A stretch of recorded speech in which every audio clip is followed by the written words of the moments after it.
Hey guys, Aaron Dorr here with the American Firearms Association. We have a great video for you here today.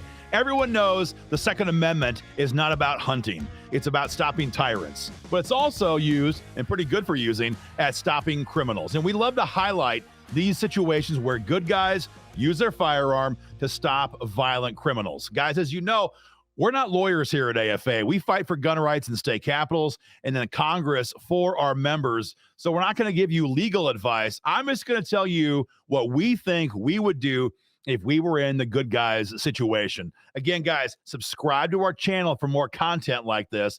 I'm going to hit play, let it go one time through at full speed. Then we're going to back it up and break it down for you frame by frame. All right, here we go. Bad guy walks in the store. He's in the middle right now. Now he comes over to the far side, reaches in his pocket, pulls a gun. The pharmacist in the white grabs his gun, fires on the suspect. Gunfight ensues. A couple more shots are fired, and that's it. That is the full take. We'll watch it one more time.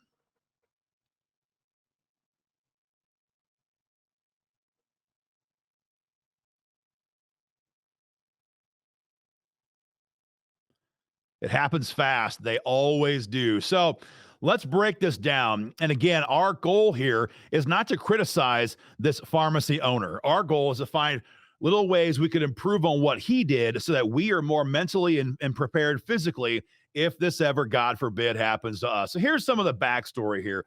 This is a pharmacy in West Virginia. The store owner is the pharmacist in the white coat, and he decided to carry a firearm, he said, to defend his customers and his coworkers and himself against a violent crime problem that was getting pretty bad in his area. And so he did exactly that. He shot and killed this one suspect who was trying to kill his coworkers, kill his employees.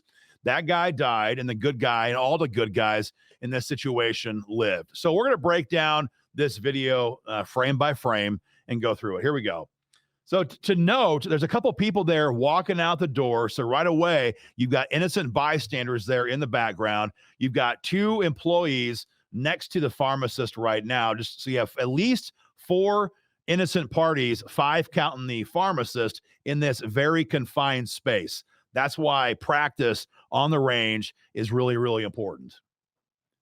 This guy comes over, and right about now, you see his gun in his left hand. He had it in his pocket, the way it seems. He pulls it right here in his left hand, and he begins to slide around the edge of the counter.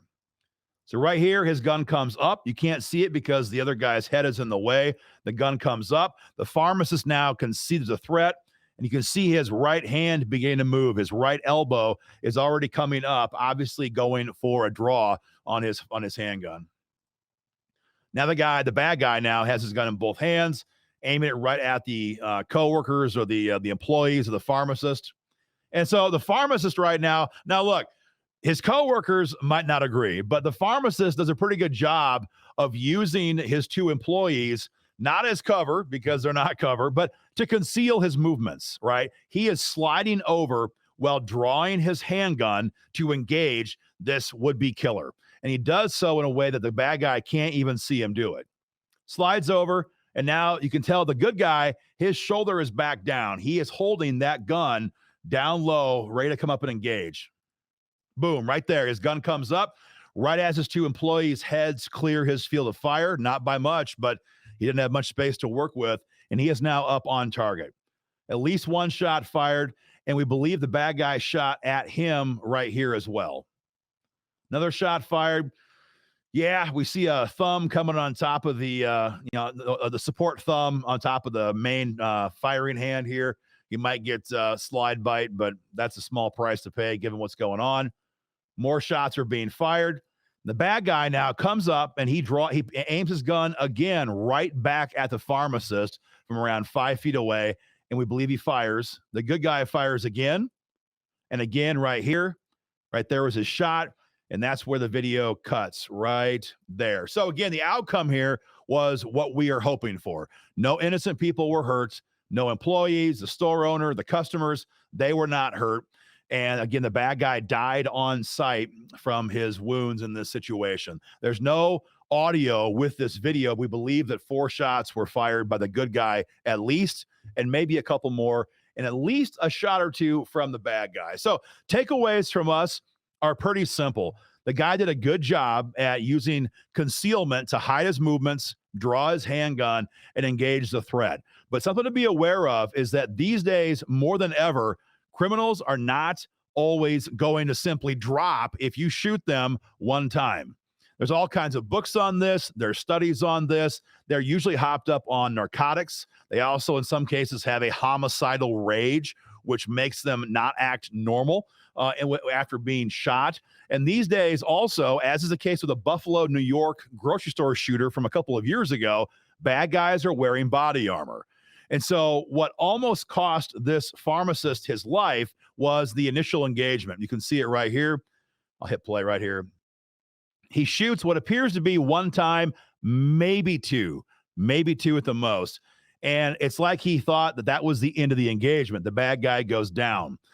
The truth is that we don't shoot to kill, right? That's what we're all training to shoot to stop the threat. And I'm here to tell you that one shot might not stop the threat. In fact, almost in no case will one shot stop the threat. And so the pharmacist shot him. The guy went down, but he was not out of the fight. Keep watching. He draws that gun again, and he fires again from about a 5-foot distance from the pharmacist. So be aware if this ever happens to you, if it ever happens to me, that one shot might not be enough. In most cases of police shootings, far more than one shot is necessary to put down a violent criminal like this. So definitely be aware of that. The good news for the shopkeeper here is that West Virginia is a stand your ground law state. It's a castle doctrine state. Both of those laws will apply to protect him in this case. He was fine. He was not charged. Be aware, in a blue state these days, that outcome is not guaranteed. We have had multiple cases just this year alone in Manhattan where bodega store owners or parking lot attendants who were in almost the same situation as this. They were attacked by a violent armed criminal, and the good guy used a weapon to defend himself. And in both cases, they were prosecuted, or they were at least charged by the DA's office in Manhattan. Now, in both cases, the charges were dropped after a public outcry.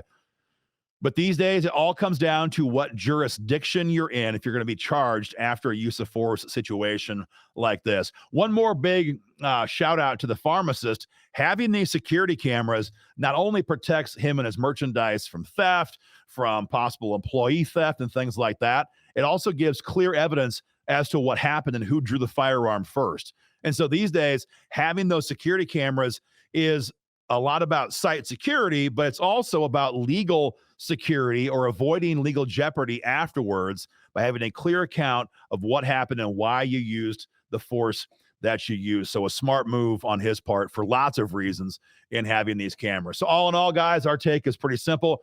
Great job being armed. Great job seeing the threat, drawing your gun, engaging right away. He shot until the threat was down. Yeah, there's a little bit of a gap in there. You should probably use more force if you're going to use force to make sure the threat is down. But all in all, a very strong performance from this individual. A lot we can learn from about dangerous uses of force like this. Guys, that's our take on this shooting. But what do you think? If I'm full of it, we want to hear it. If you guys agree with us, we want to hear it. What would you do if you were in this pharmacist situation? Sound off in the comment section, guys. As always, subscribe for more content and join AFA today and help us fight for your gun rights in Congress. Go to joinafa.org. Thank you.